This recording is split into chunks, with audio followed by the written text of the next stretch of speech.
Okay, I have a theory that there is a second coming of age moment in your oh my god, I was about to say third decade, but I realized that your 30s is your fourth decade. We don't have time for a mental breakdown right now. There's a coming of age moment in your 30s, and I think that it doesn't happen in the same way for everybody, but I think I'm about to experience mine. It is a coming of craft moment. I'm about to make my first ever jumper. Did I only start knitting on Boxing Day and it is now mid-April? Yes. Do I think 3 months of on and off experience is enough to construct a garment of this magnitude? Maybe. Those of you who follow me on Instagram know that I have already completed my very first, very lumpy, very dubious cardigan, but I'm up for a bigger and harder project. That was an easy beginner's level project. This is a intermediate pattern, and I'm gonna amp up the scandal by knitting it in a forbidden color. Those of you who watched my colour analysis video will remember the moment when I realised that one of my favourite colours was apparently off the menu according to colour analysis experts, but I'm willing to enter into a doomed love story by putting 40 to 80 hours into a star-crossed romance with a colour. And I've also found a pattern called the Switch Sweater, which is the closest I can find to my favourite ever jumper. This jumper was originally Bar. They're an ethical wool jumper brand, and you'll see that it's really oversized. It's got a really high neck and a beautiful boxy shape. I'm also about to embark on a trip with my mum to Scotland in about 20 minutes. So I'm about to pack my needles, my wool and my self-belief up, get on a train and knit my heart out in the Highlands. I am, however, facing a little issue when it comes to packing. Let me show you. So avid readers among you will know the struggle of like not knowing how many books to pack. Even if you just read like 1 book a week, for some reason if you go away for 5 days you pack 4 books. I'm finding it's the same problem with yarn. Like, how much am I gonna knit? I don't know. Is this over ambitious? Is this not enough? Imagining a heartbreaking moment where I run out of wool but I have loads of time to knit. It's kind of excruciating, so I think I'm just gonna overpack and hope for the best.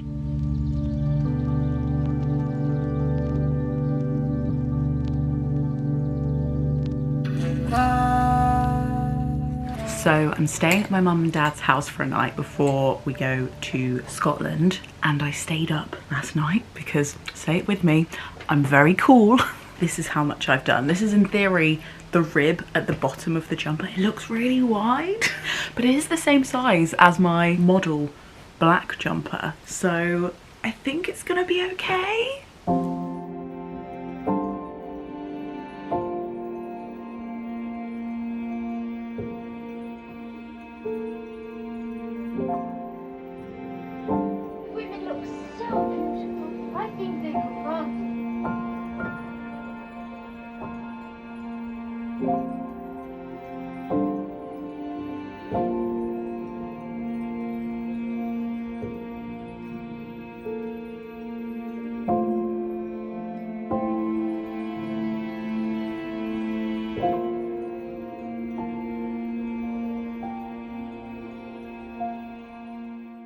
Right, we're at the end of the Scottish holiday and this is what I've done. That's the whole of the back. The devil makes work for idle thumbs, so I've already cast on the ribbing for the next side. And the good news is I've got a 6-hour train journey ahead of me.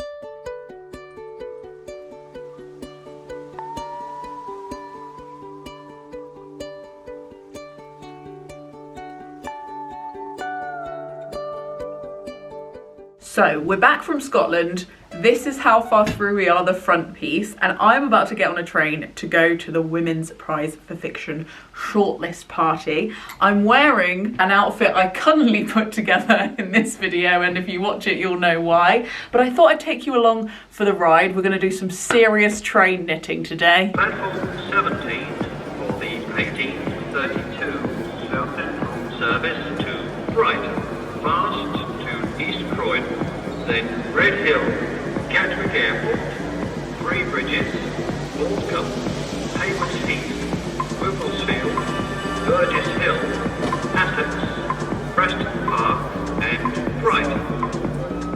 Okay, it's 11:15 at night. I finished the front of the jumper. Thoughts right now are it's very warm. I just used it as a blanket and sat there for a little while feeling smug about myself. I'm a bit concerned about how wide the neckline is, but I'm gonna trust the pattern. And that does mean we now have a back and a front. What the fuck? What the fuck? What the fuck?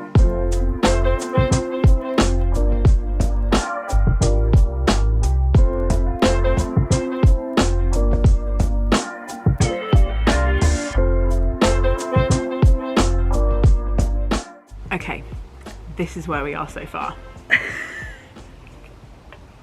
Hole in one.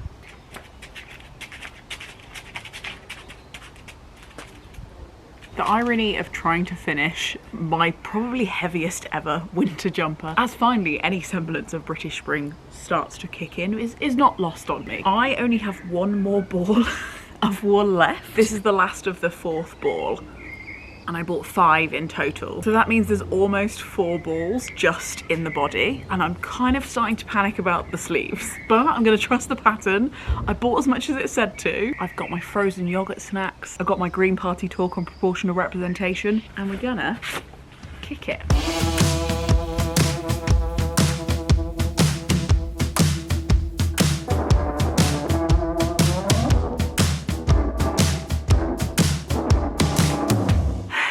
Good morning, it's the next day, and look, I'm nobody if I'm not somebody who is willing to admit a wrongdoing. I think it's clear to even the non-knitters that this amount of wool is not enough to make 2 sleeves that will approximately be this long, especially when 4 balls alone went into this whole beast. I miscalculated by 100 grams,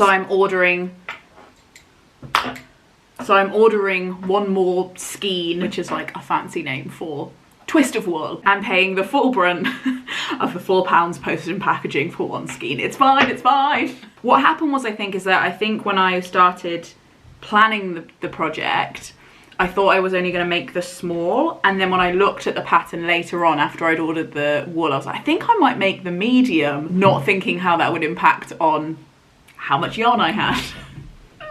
But anyway, it's fine. I'm about to hit order. I'll finish what I can of this sleeve and it'll all be worth it in the end. It'll all be worth it in the end. Okay, my last skein came and it comes in a ball like this, and then you unravel it and it turns into this huge loop that you then have to make into a ball. So that's what I'm about to do. Good, good.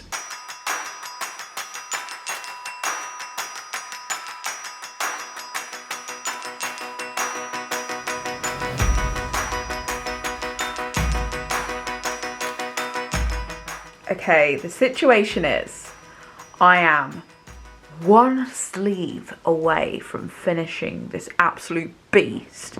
But the problem is I've only got this much wool left. I did order an extra skein. This is how far through the sleeve I am. That's the top of the sleeve. This will be the bottom of the sleeve. So I've still got like half a sleeve to go. Like half at least. Like look how long this one is. Like this is the other sleeve.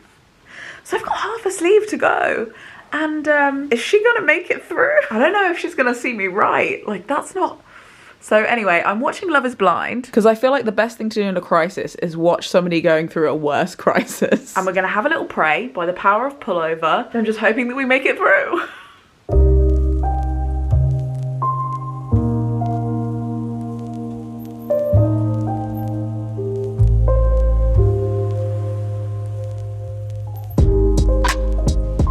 Guess what's in this box? It's the home stretch, people, and you better bet that I wasn't taking any chances.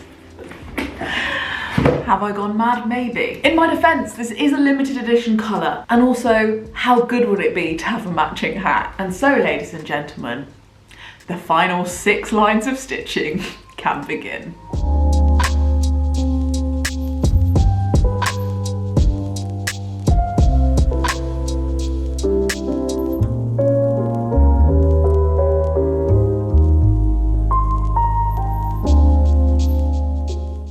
Okay, I need you to be here for this momentous occasion. This, right here, is my last stitch in this historic forbidden jumper project. And I'm gonna do it in front of you. And do you know how I'm gonna show you? I'm gonna hold the camera under my chin. so that we can experience this very intimate moment together.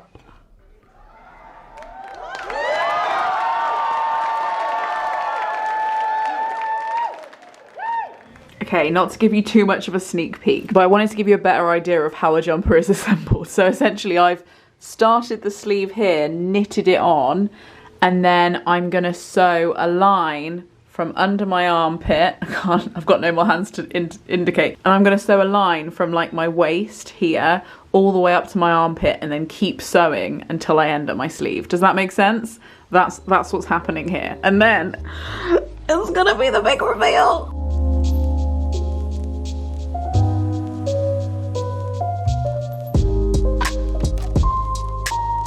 Okay, it's time for the reveal. Are you ready? I don't think you are ready, but I'm willing to show you nevertheless. How good is it? I'm genuinely so happy with it, considering I couldn't even knit 6 months ago. I think it's close to being goddamn perfect. However, because I'm a student of my craft, I do have some notes on what I would do differently. I'm not saying never, but think carefully before you use one brand's wool and another brand's pattern, because I've done this in other iterations and it's been fine, but I think when it's a big project, apparently there are some laws of physics that I'm not in control of. This was a Wool and the Gang pattern, but a Lauren Aston Designs yarn, and therefore I, for some reason, ended up using way more of it than I thought.